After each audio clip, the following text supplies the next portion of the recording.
Halo semuanya, perkenalkan nama saya Maulida Sabila Reskiana Nuriwani dengan NIM 44452500067. Dan di sini saya akan menjelaskan hasil analisis data menggunakan web ANOVA. Analisis ini bertujuan untuk melihat apakah terdapat perbedaan rata-rata antar kelompok. Nah, saya juga akan menjelaskan visualisasinya serta interpretasinya secara jelas. Nah, yang pertama itu kita buka web si ANOVA ini, terus kita scroll. Nih, kita copy, terus kita pergi ke RStudio ini, terus kita paste, lalu kita install package, terus tulis tidy first. Oke, lalu kita install. Oke, lalu ke bawahnya kita install package lagi. Terus kita install lagi. Terus ke bawahnya kita install lagi. Oke, kita install. Nah, udah. Lalu kita balik ke atas dan kita run. Oke. Nah, habis itu balik lagi ke web ANOVA-nya ini.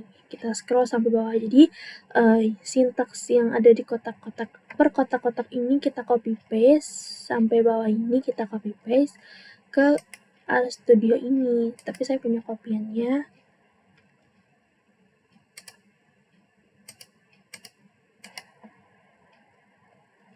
Copy, terus kita run satu persatu.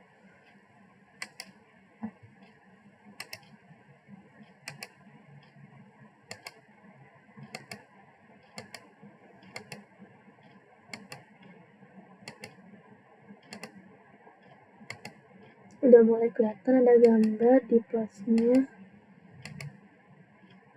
Terus kita run.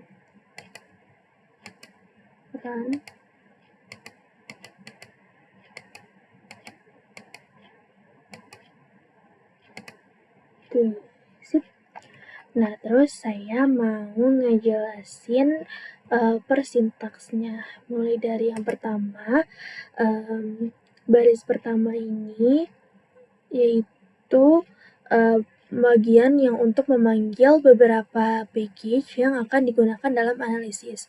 Nah, yang pertama ini tidyverse ini. Nah, itu tuh untuk bentar.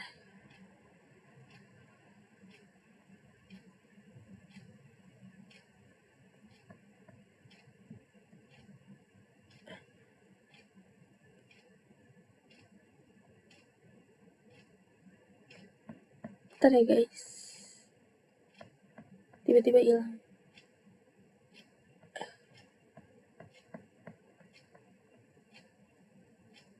Nah, di bagian yang tidyverse library yang ggpubl, aristatics, data. Nah, ini tuh fungsinya tuh kayak untuk pertama untuk memanggil package yang dibutuhkan. Nah, si tidyverse ini dipakai untuk olah data. Nah, si ggpubl ini untuk bikin grafiknya, sedangkan si aristatics ini tuh untuk uji statistiknya.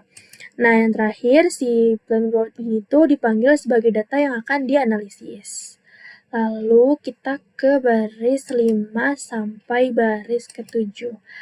Nah, di sini tuh kita melihat kan ini secara awal, ini yang ini itu tuh supaya hasilnya tetap sama nih.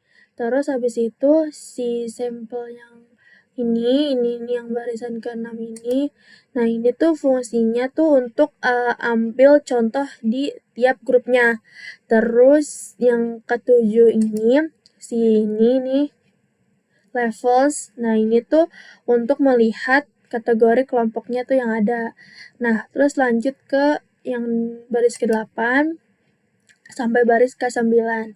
Nah, untuk baris ke-8 ini tuh bagiannya tuh untuk mengatur urutan kelompok supaya tidak acak-acakan. Nah, biar lebih rapi saat dianalisis maupun ditampilkan.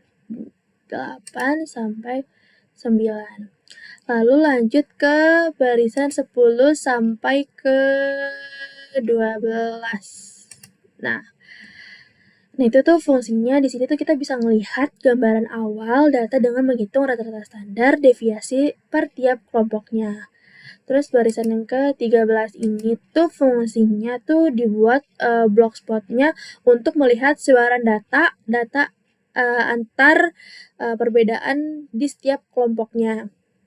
Terus lanjut ke bagian 14 sampai ke bagian 16 ini, fungsinya itu tuh untuk menggunakan sebagai untuk melihat apakah ada data yang pencilan yang bisa mempengaruhi, pokoknya bisa mempengaruhi analisis lainnya dah.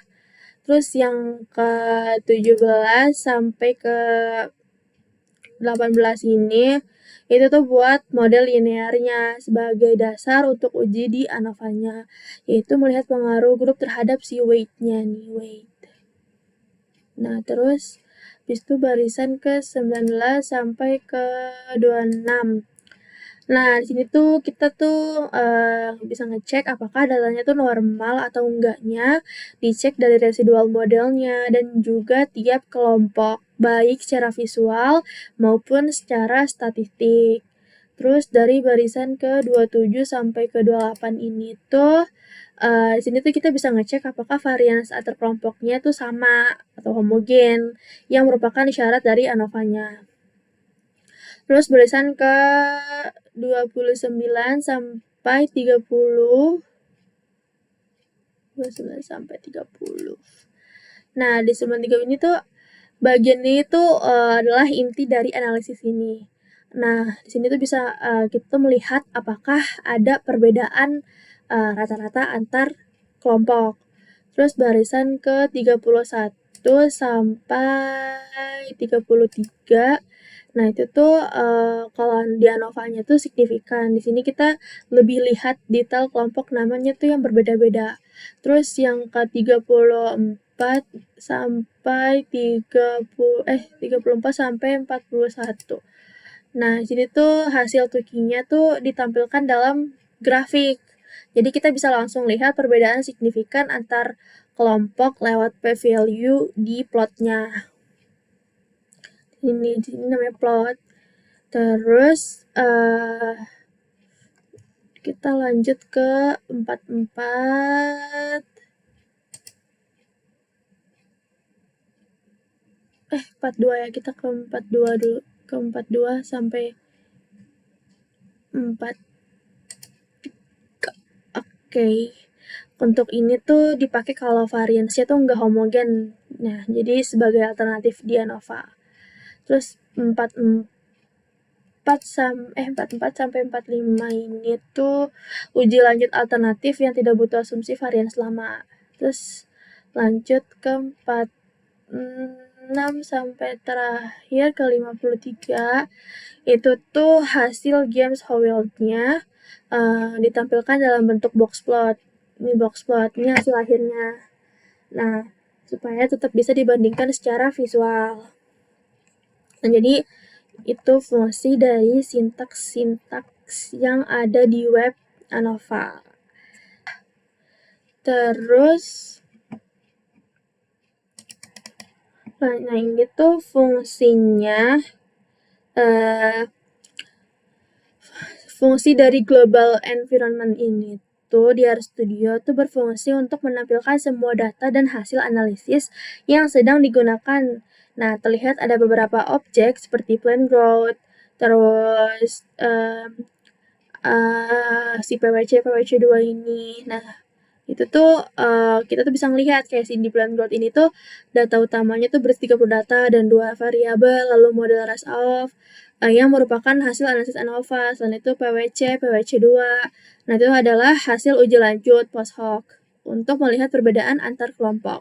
Jadi bagian ini intinya menunjukkan bahwa semua data dan hasil perhitungannya tuh sudah tersimpan dan siap digunakan untuk analisis visualisasi lebih lanjut.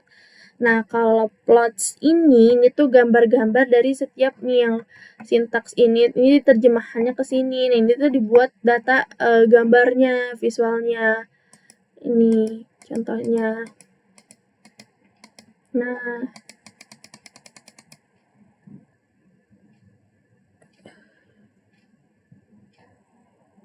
Nah, kalau yang ini tuh dari Blogspot ini tuh terlihat dari 3 kelompok kan. Nah, kontrol terus TRT1 sama TRT2, kelompok TRT2 tuh punya nilai tengah, median yang paling tinggi. Kenapa? Dia di atas karena dia mempunyai nilai yang lebih tinggi. Terus artinya tuh bisa menghasilkan berat tanaman yang paling besar misal. Nah, itu sedangkan yang TRT 1 dia tuh paling rendah karena pengaruhnya tuh dia lebih kecil dibanding yang lain nilainya. Terus sebaran datanya itu sebenarnya mirip sama TRT1, lebih menyebar ke bawah dan ada beberapa nilai yang ekstrim. Jadi secara keseluruhan bisa disimpulkan bahwa perlakuan berpengaruh di setiap datanya, terutama di TRT2. Nah, jadi kalau misalkan ada nilai yang tinggi, rendah, itu tuh kelihatan di plotsnya ini. Entah kayak misalkan nilai yang lebih tinggi itu dia bakal naik ke atas, contohnya TRT2 ini. Terus yang misalkan yang lebih rendah, dia kayak TRT1 ini. Jadi berpengaruh banget di plots ini, di visualnya ini. Terus kalau yang ini tuh QQ plot, ini terlihat nih titik-titik ini sebagian mengikuti garis diagonal, yang artinya cenderung berdistribusinya normal. Terus meskipun ada sedikit penyimpangan di bagian ujung, tapi secara umum masih dianggap normal. Ini arti dari si plots yang satu ini. Terus next, ini ada 3 gambar. Nah, kalau ini tuh dari grafik QQ plot untuk masing-masing kelompok, yaitu si TRT1 sama TRT2. Secara umum, titik-titik pada tiap kelompok mengikuti garis diagonal. Ini setiap kelompok dia punya garis diagonalnya masing-masing. Nah, yang artinya pada data tuh di setiap data ini tuh kelompok cenderung berdistribusi normal. Meskipun ada sedikit penyimpangan di beberapa titik, terutama di bagian ujung, itu tuh dalam batas wajar. Jadi bisa disimpulkan bahwa asumsi anormalitas pada masing-masing kelompok tuh sudah terpenuhi. Lalu lanjut, nah dari grafik ini terlihat ada titik-titik residual tersebar di sekitar garis 0. Nah, tidak membentuk pola tertentu kan. Nah, itu menunjukkan bahwa nggak ada masalah pola hubungan, jadi model sudah cukup baik. Nah, meskipun ada beberapa titik yang agak jauh dari outlier, jadi secara umum penyebarannya itu masih acak. Tapi secara umum bisa disimpulkan bahwa asumsi homogenitas dan linearitas tuh terpenuhi. Nah, terus yang ini tuh grafik nilainya tuh 0,016 yang lebih kecil dari 0,05, artinya ada perbedaan signifikan antara kelompok. Secara visual juga terlihat bahwa TRT2 memiliki nilai yang paling tinggi karena dia tinggi kan, seperti saya tadi bilang itu.